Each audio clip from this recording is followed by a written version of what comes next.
সুপ্রিয় শিক্ষার্থীরা, তোমরা নিশ্চয়ই ভালো আছো।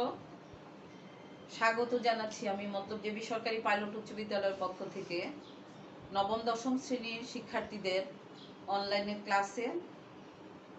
ক্লাসে আজ আমি নবম দশম শ্রেণীর শিক্ষার্থীদের বাংলা দ্বিতীয় পত্র নিয়ে আলোচনা করব। সুপ্রিয় শিক্ষার্থীরা, বাংলা দ্বিতীয় পত্রে নবম দশম শ্রেণীর গত ক্লাসে আমরা এর প্রথম পার্ট অংশ দিয়েছি। আজকের বিষয় হচ্ছে পুরুষ স্ত্রীবাচক শব্দ। আমরা গত ক্লাসে এর প্রথম অংশ দিয়েছি, আজকে দ্বিতীয় অংশ দিব। প্রথম অংশে আমরা যা আলোচনা করেছিলাম, আমাদের শিখন ফলটা ছিল, যেসব শিখন ফলগুলি ছিল, শিখন ফলগুলোর মধ্যে ছিল পুরুষ স্ত্রীবাচক শব্দ কাকে বলে, পুরুষ স্ত্রীবাচক শব্দ কি তা বলতে পারবে। 2 ছিল পুরুষ স্ত্রীবাচক শব্দের প্রকারভেদ বলতে পারবে। 3 উদাহরণ সহ এদের সংজ্ঞা সম্পর্কে ধারণা লাভ করবে। 4 বাংলা স্ত্রী প্রত্যয় সংস্কৃত স্ত্রী প্রত্যয় কি উদাহরণ সহ বলতে পারবে। সুপ্রিয় শিক্ষার্থীরা, আমরা পুরুষ স্ত্রীবাচক শব্দ কি তার সংজ্ঞাটা, পুরুষ স্ত্রীবাচক শব্দের প্রকারভেদ এবং উদাহরণ সহ এদের সংজ্ঞা আর হচ্ছে বাংলা স্ত্রী প্রত্যয়, এই পর্যন্ত আমরা গত ক্লাসে আলোচনা করেছি। আজকে আমি তোমাদের নিয়ে সাথে যে আলোচনা করব সেটা হচ্ছে সংস্কৃত স্ত্রী প্রত্যয় কি তা উদাহরণ সহ বলতে পারবে। নিত্য স্ত্রীবাচক শব্দ ও নিত্য স্ত্রীবাচক তৎসম শব্দ সম্পর্কে ধারণা লাভ করবে এবং উদাহরণ সহ বলতে পারবে। আর সবশেষে আমরা আলোচনা করব বিদেশি ও নিত্য স্ত্রীবাচক শব্দ, অর্থাৎ কিভাবে চিহ্নিত করবে সেটা আমি দেখাবো। তো সুপ্রিয় শিক্ষার্থীরা, স্বাগত জানাচ্ছি আজকে ক্লাসটা দেখানোর জন্য। আবার বলছি তোমাদেরকে ক্লাসে মনোযোগী হওয়ার জন্য। তো আসো আমরা আজকে নবম দশম শ্রেণীর বাংলা দ্বিতীয় পত্র নিয়ে আলোচনা করব। আজকের আলোচ্য বিষয় হচ্ছে আমার সংস্কৃত স্ত্রী প্রত্যয়।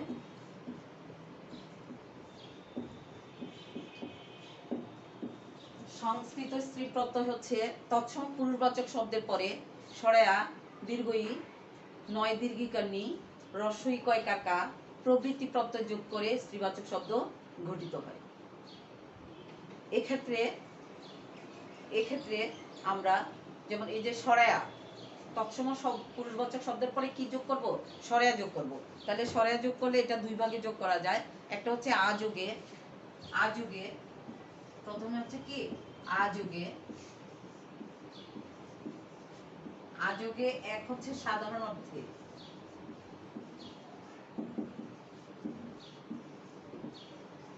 আযোগে প্রথমে কি সাধারণ অর্থে হচ্ছে যেমন নবীন থেকে নবীনা, এটা কি আযোগে। যেমন মাননীয় থেকে মাননীয়া।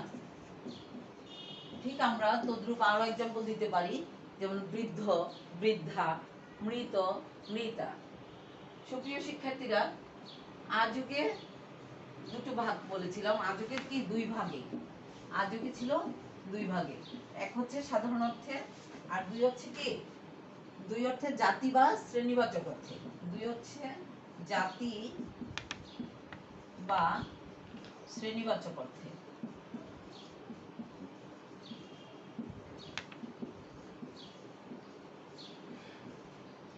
জাতি বা শ্রেণীবাচক অর্থে আমরা এক্সাম্পল দিতে পারি শিষ্য,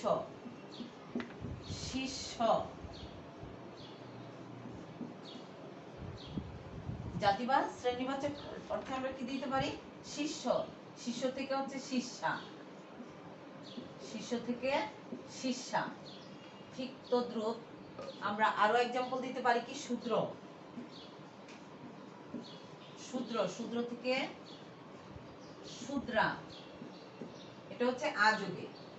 আমরা সংস্কৃত স্ত্রী প্রত্যয়ে কয়টা নিয়ম জানলাম, একটা হচ্ছে সরেয়া যোগে, 2 হচ্ছে দীর্ঘই যোগে, 3 নয় দীর্ঘের নি, আর 4 হচ্ছে ইকা যোগে। তাহলে প্রথমে আমরা আযোগে দুইটা এক্সাম্পল পেলাম, যে আযোগে দুই ভাগে, একটা হচ্ছে সাধারণ অর্থে নবীন থেকে নবীনা, মাননীয় থেকে মাননীয়া, তেমনি মৃত থেকে মৃতা, বৃদ্ধ থেকে বৃদ্ধা। আর 2 পেয়েছি জাতি বা শ্রেণীবাচক অর্থে শিষ্যা, যেমন গুরুর শিষ্য, সেই শিষ্য থেকে শিষ্যা। শূদ্র থেকে শূদ্রা, শূদ্র হলো শূদ্রের স্ত্রী আর কি, শূদ্র থেকে শূদ্রা। এগুলি হচ্ছে আমার আযোগে। সুপ্রিয় শিক্ষার্থীরা, তারপর আমরা আসবো যে দীর্ঘই যুগে। দীর্ঘই যোগে, এটা গেল কি আ যোগে। এখন আসো দীর্ঘই যোগে। দীর্ঘই যোগে আমরা দুই ভাগে করতে পারি। কয় ভাগে? দুই ভাগে করতে পারি। এটা হচ্ছে দুই ভাগে। এখানে দীর্ঘই যোগে দু ভাগে, এখানেও হচ্ছে সাধারণ অর্থে একটা, আর একটা হচ্ছে বিশেষ অর্থে। তো আমরা এটা মুছে ফেলতে পারি। দীর্ঘই যোগে একটা হচ্ছে সাধারণ অর্থে,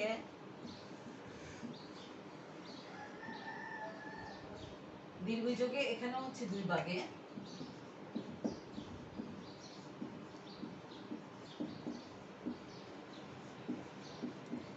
একটা হচ্ছে সাধারণ অর্থে, আরেকটা হচ্ছে বিশেষ অর্থে। সাধারণ অর্থে হচ্ছে যেমন রজব, রজব এটা তো দীর্ঘই।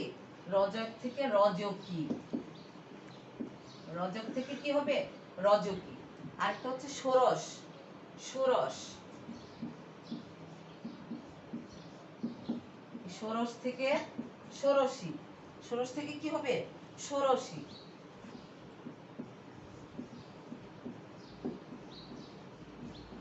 ষোড়শী।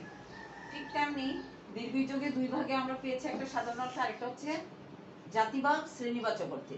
এই জাতি বা শ্রেণীবাচক অর্থে হচ্ছে যেমন সিংহ,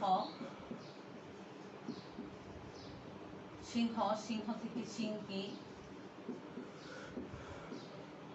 সিংহ থেকে সিংহী। আর হচ্ছে কি বৈষ্ণব,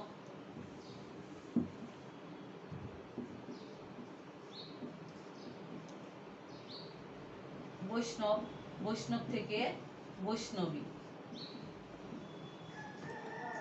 সুপ্রিয় শিক্ষার্থীরা, তাহলে আমরা সংস্কৃত প্রত্যয়ের দুইটা বিষয় জানলাম। একটা হচ্ছে আযোগের দুইটা নিয়ম, আমি সেই দুইটা দেখেছি, একটা সাধারণ অর্থে, আরেকটা জাতি বা শ্রেণীবাচক অর্থে।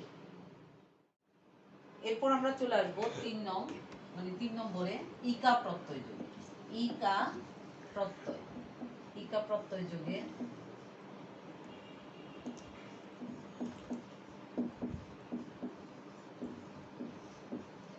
ইকা প্রত্যয় যুগে সংস্কৃত স্ত্রী প্রত্যয় সম্পর্কে। এখানে আমরা জানবো ইকা প্রত্যয় যুগে হচ্ছে যেসব শব্দের শেষে অক রয়েছে, এমন কিছু শব্দ আছে যার পরে কি আছে? সব শেষে অক রয়েছে, সেসব শব্দে অকস্থলে ইকা হয়। যেসব শব্দের শেষে অক রয়েছে, স্বরে অক রয়েছে, সেসব স্থলে অকস্থলে কি হয়? ইকা হয়। সেরকম আমরা বলতে পারি, এক্সাম্পল দিতে পারি, যেমন বালক, বালিকা, বালক থেকে বালিকা। তেমনি আরো দিতে পারি অধ্যাপক, অধ্যাপক থেকে অধ্যাপিকা,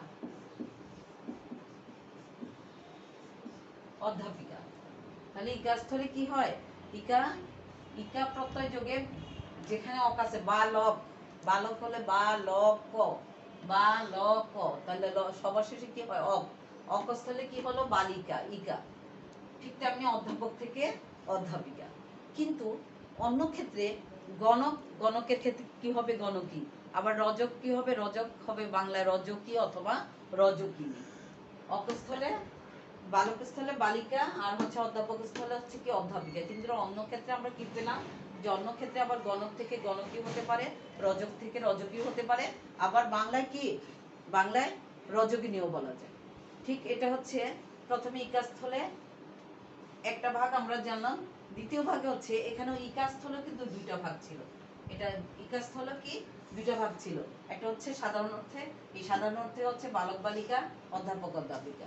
ঠিক তেমনি ক্ষুদ্রার্থে ইকা যুগে, এটা হচ্ছে ক, এটা ক এর নিয়ম গেল। এখানে হচ্ছে খ, হচ্ছে ক্ষুদ্রার্থে, ক্ষুদ্রার্থে এখানে আমরা আবার জানবো যে ক্ষুদ্রার্থে ইকা যোগ হয়। ক্ষুদ্রার্থে কি হয়? ইকা যোগ হয়।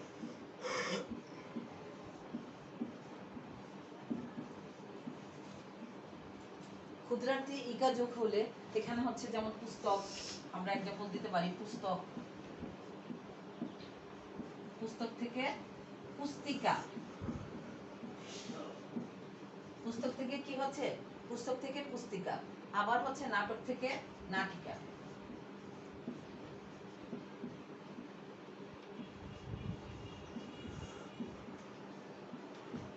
নাটক থেকে নাটিকা।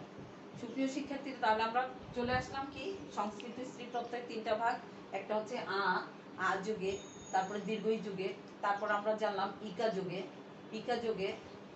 ইকা যুগে একটা জানলাম যেসব শব্দের শেষে অক রয়েছে সে স্থলে আমরা কি হয়েছে, ইকা হয়েছে। আর দুই হচ্ছে ক্ষুদ্রার্থে ইকা যোগ হয় কিভাবে, পুস্তক থেকে পুস্তিকা আর নাটক থেকে নাটিকা। এবার আমরা 4 নম্বর জানবো আনি যোগ করে। 4-এ জানবো কি সরেয়া 9 দীর্ঘিকার নি আনি যোগ করে। এই আনি যুগে সেটা হচ্ছে যেমন সূত্র থেকে শুদ্রানি, সূত্র থেকে শুদ্রানি। আমরা বারবার সব শব্দগুলি লিখব। সূত্র থেকে কি হচ্ছে, শুদ্রানি, আনি যোগ করে সূত্র থেকে শুদ্রানি। আবার ইন্দ্র থেকে কি বলতে পারি, ইন্দ্র থেকে ইন্দ্রাণী।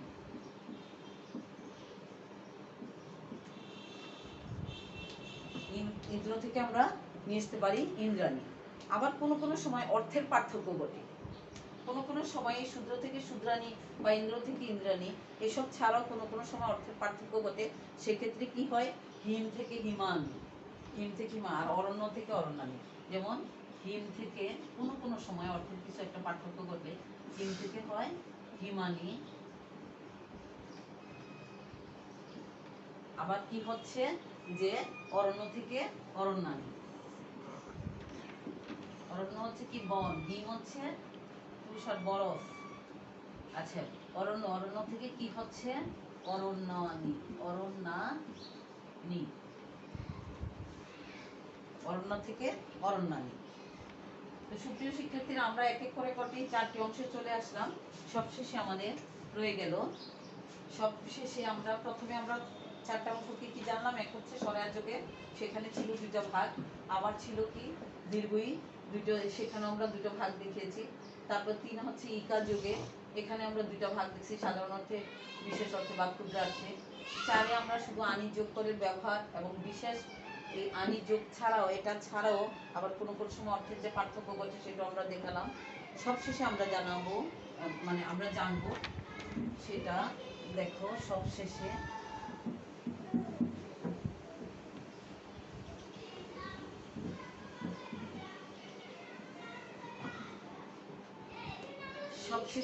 আমরা জানবো কি দীর্ঘই 9 দীর্ঘিকালী। 5 নম্বর, এটা হচ্ছে দীর্ঘই 9 দীর্ঘিকালী। তারপর শুধু 9 দীর্ঘিকালী যোগে, ইনি আবার হচ্ছে কি 9 দীর্ঘিকালী যোগে। এক্ষেত্রে আসো শিক্ষার্থীরা, এখানে হচ্ছে যেমন মেধাবী শব্দটা হচ্ছে কি মেধাবী, একটা জানলাম মেধাবী। তারপর হচ্ছে কি দুঃখী, এরকম এক্সাম্পল দেওয়া যায়, দুঃখী। তাহলে মেধাবী, আমরা যখন মেধাবী করব, মেধাবী করলে মেধাবী থেকে কি হবে, মেধাবিনী,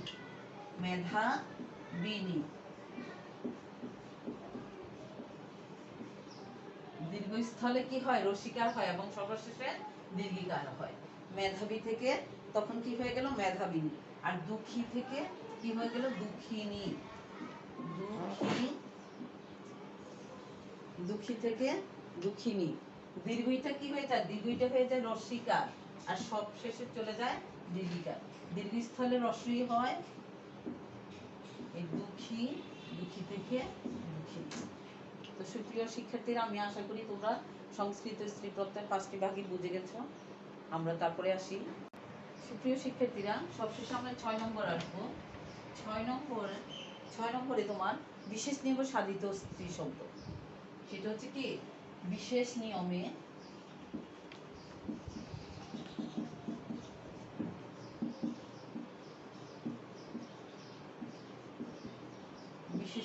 সাধিত স্ত্রী শব্দ।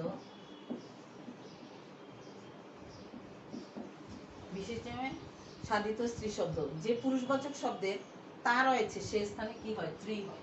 অর্থাৎ যেসব পুরুষবাচক শব্দে কি থাকবে, তা রয়েছে, সেসব স্থলে তার পরে তার স্থলে কি হয়ে যাবে, ত্রি হয়ে যাবে। যেমন কর্তা, আমরা এখানে বলতে পারি, যেমন কর্তা, কর্তা স্থলে হয়ে যাবে কর্তৃ। ঠিক আছে, কর্তা স্থলে কর্তৃ। আমরা নেতা স্থলে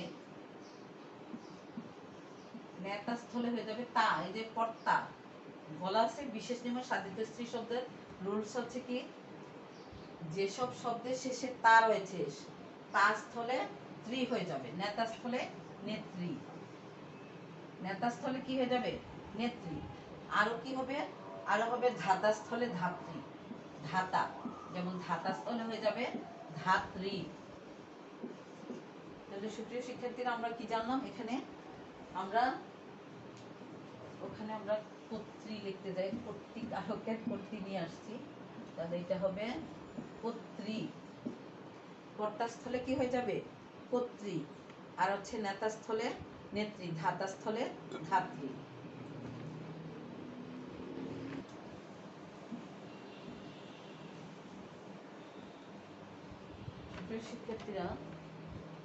সুপ্রিয় শিক্ষার্থীরা আমরা কয়ে এটা বিশেষ নিয়মের ক ছিল, এখন আসো খ।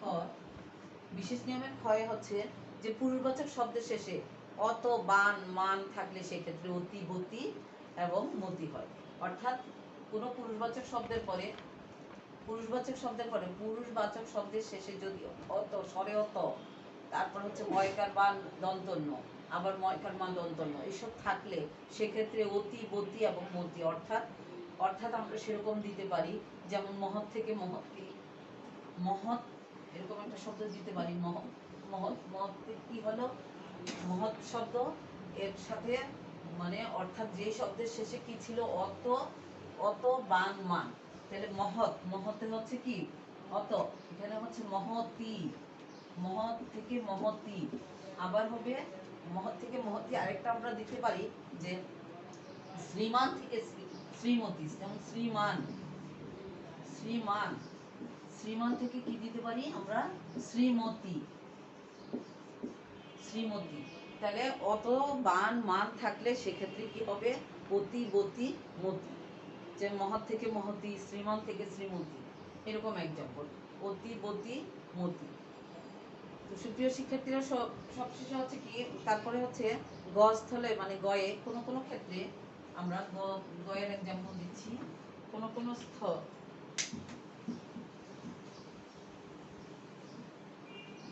যে আমরা তারপরে নিয়ে আসবো কি গ, গ হচ্ছে কোনো কোনো ক্ষেত্র বিশেষের নিয়ম, ক্ষেত্র বিশেষ নিয়মে স্ত্রীবাচক গঠন করা হয়, মানে কোনো কোনো ক্ষেত্রে ক্ষেত্র বিশেষ নিয়মে কি করা হয় স্ত্রীবাচক গঠন করা হয়। সেরকম আমরা বলতে পারি যুবক যুবতী, যেমন আমরা সেরকম এক্সাম্পল দিতে পারি যুবক থেকে যুবতী। এটা কোনো কোনো স্থলে হয়, সব ক্ষেত্রে না, কোনো কোনো স্থলে বা কোনো কোনো ক্ষেত্রে বিশেষ নিয়মে স্ত্রীবাচক শব্দ গঠন করা হয়। যুবক থেকে যুবতী, রাজা থেকে রানী, আর হচ্ছে শিক্ষক থেকে শিক্ষয়িত্রী, এগুলি ক্ষেত্র বিশেষে শুধুমাত্র পরিবর্তন হয়। শিক্ষার্থীরা আমরা সবশেষে চলে আসলাম সংস্কৃত স্ত্রী প্রত্যয়ের বিভিন্ন ভাগের পরে আমরা চলে আসলাম নিত্য স্ত্রীবাচক সম্পর্কে। নিত্য স্ত্রীবাচক শব্দে আমরা প্রথমে জানবো নিত্য স্ত্রীবাচক শব্দ। আমাদের এটা হচ্ছে কি নিত্য নিত্য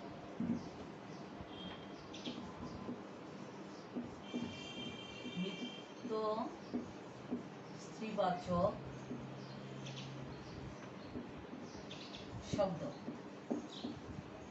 নিত্য স্ত্রীবাচক শব্দে আসবো, যে নিত্য স্ত্রীবাচক শব্দগুলো হচ্ছে কতগুলো শব্দ নিত্য স্ত্রীবাচক শব্দ, এগুলোর পুরুষবাচক শব্দ নেই। অর্থাৎ এমন কিছু শব্দ আছে যেগুলো হচ্ছে কি নিত্য স্ত্রীবাচক শব্দ, এই শব্দগুলির কখনই কোনো পুরুষবাচক শব্দ হয় না। সেরকম আমরা এক্সাম্পল দিচ্ছি, যেমন সতী, এই শব্দগুলির কখনোই স্ত্রীবাচক পুরুষবাচক শব্দ নেই, এগুলো হচ্ছে সতী, সধবা, সপত্নী, সপত্নী, আর হচ্ছে কি সপত্নী, সতীন, সৎমা, আমরা সধবা, সতীন, সধবা, সপত্নী, আর হচ্ছে যেমন এও, দায়, এগুলো হচ্ছে কি নিত্য স্ত্রীবাচক শব্দ। এই নিত্য স্ত্রীবাচক শব্দগুলি আসলে ঘটনের জন্য এগুলির কোনো পুরুষবাচক শব্দ কখনোই হয় না। কিন্তু এই নিত্য স্ত্রীবাচকে যেমন বিদেশি স্ত্রীবাচক, নিত্য স্ত্রীবাচকগুলি হচ্ছে শুধু এটাই, এখানে মানে সতীনের কোনো পুরুষবাচক শব্দ হয় না, সধবার কোনো পুরুষবাচক শব্দ হয় না, এর কোনো পুরুষবাচক শব্দ হয় না, দায়ের কোনো পুরুষবাচক শব্দ হয় না। এখানে আমরা শপথ নিতে এখানে নানাকেও পারি, শপথ নিই, এগুলি হচ্ছে কি নিত্য স্ত্রীবাচক শব্দ। কিন্তু বিদেশি স্ত্রীবাচক শব্দ এখানে হচ্ছে নিত্য স্ত্রীবাচক শব্দ এগুলি। বিদেশি স্ত্রীবাচক শব্দগুলোর মধ্যে দেখো, বিদেশি স্ত্রীবাচক শব্দগুলো হচ্ছে বিদেশি স্ত্রীবাচক শব্দ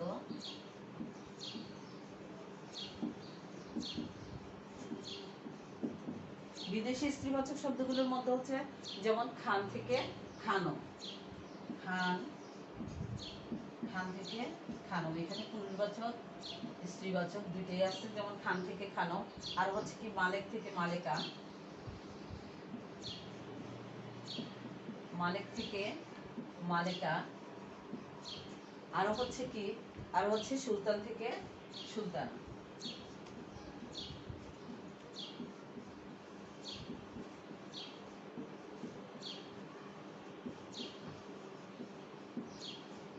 সুলতান থেকে সুলতানা, এগুলো হচ্ছে কি নিত্য স্ত্রীবাচক শব্দ, আর এগুলো হচ্ছে বিদেশি স্ত্রীবাচক। এগুলো ছিল কি নিত্য স্ত্রীবাচক শব্দ। নিত্য স্ত্রীবাচক শব্দ, তাহলে সুপ্রিয় শিক্ষার্থীরা দেখো, নিত্য স্ত্রীবাচক শব্দ ছিল সতীন, সদবা, এও, দায়ী। এগুলি কখনই পুরুষবাচক শব্দ হয় না। আর বিদেশি স্ত্রীবাচক শব্দের মধ্যে যেমন খান থেকে খানো, মালিক থেকে মালিকা, আর হচ্ছে কি সুলতানা থেকে সুলতান থেকে সুলতানা, সুলতান থেকে কি সুলতান। নিত্য, এরপরে আসো নিত্য স্ত্রীবাচক তৎসম শব্দ। এগুলি তো শুধু ছিল নিত্য স্ত্রীবাচক শব্দ। আবার আছে নিত্য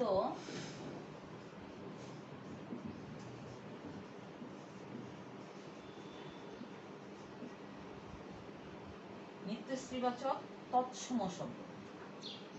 তৎসম,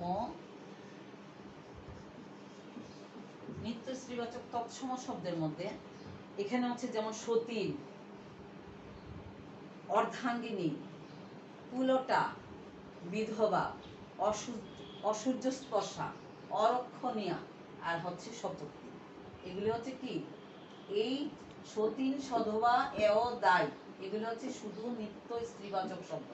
আর নিত্য স্ত্রীবাচক তৎসম শব্দের মধ্যে, এই তৎসম শব্দের মধ্যে যেমন সতীনও আছে, অর্ধাঙ্গিনী, আমি এখানে দেখিয়ে দিচ্ছি, সতীন,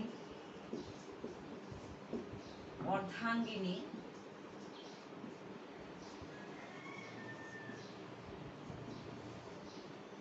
সতীন, এটা হচ্ছে অর্ধাঙ্গিনী,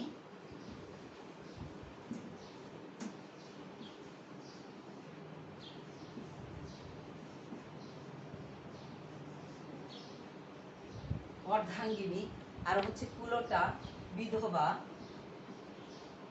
কুলটা, আর হচ্ছে বিধবা, আর হচ্ছে কি সপত্নী, সপত্নী, সপত্নী। এই শব্দগুলি হচ্ছে, আরো আছে অরক্ষণীয়া। এই শব্দগুলি হচ্ছে কি নিত্য স্ত্রীবাচক তৎসম শব্দ।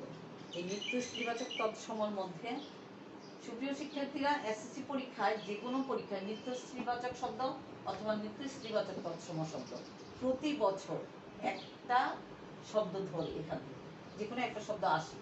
সুপ্রিয় শিক্ষার্থীরা, আমি আশা করি তোমরা এই ক্লাসটা খুব ভালোভাবে করার চেষ্টা করবে, আমার ক্লাসটা দেখবে।